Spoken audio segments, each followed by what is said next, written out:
Na initial resulta de la inspección que conducí el Mines and Geosciences Bureau na Escuela Elementaria de Luyahan, ta parece que peligroso el un edificio de la escuela para ocupa mga estudiante.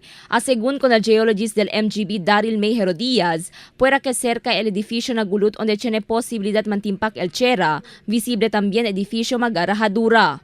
So meron kami nakitang mga pagpunta namin dun mo, pag nasa second floor ka, pag tumatalon ka, or kahit na simple lakad ka lang, parang nagsasag yung second floor niya. So, probably sa pagkakagawa ng building, pero pwede natin yung i-correlate kung ano yung underlying material niya, which is very unstable talaga.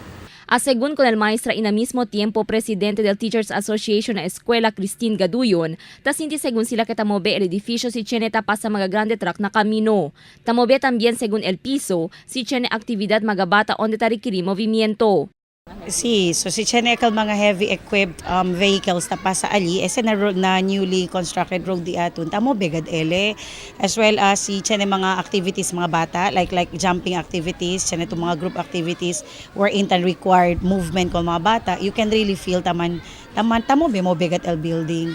Man 4 años pa lang según desya construhi con el mencionado edificio na eskwela. Actualmente ya escribía carta el escuela para la oficina de ingeniero del ciudad para informar acerca el estado del edificio. Fuera con este lingaza también de la escuela, el posibilidad mantimpak el chera na costado porción de la escuela. Lokaw na altura lugar el escuela y por causa na proyecto del DPWH el Bypass Road, tiene que raspa con el costado porción del gulud. Lingaza según del principal Teresito Apolinario, 150 metros el distancia del proyecto na escuela, posible mantimpak el chera y afecta di la escuela.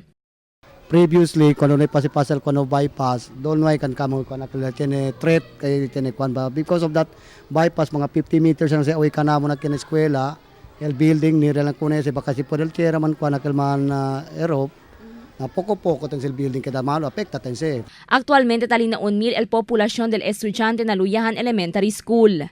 Cristal Almonia, Dateline Zamboanga.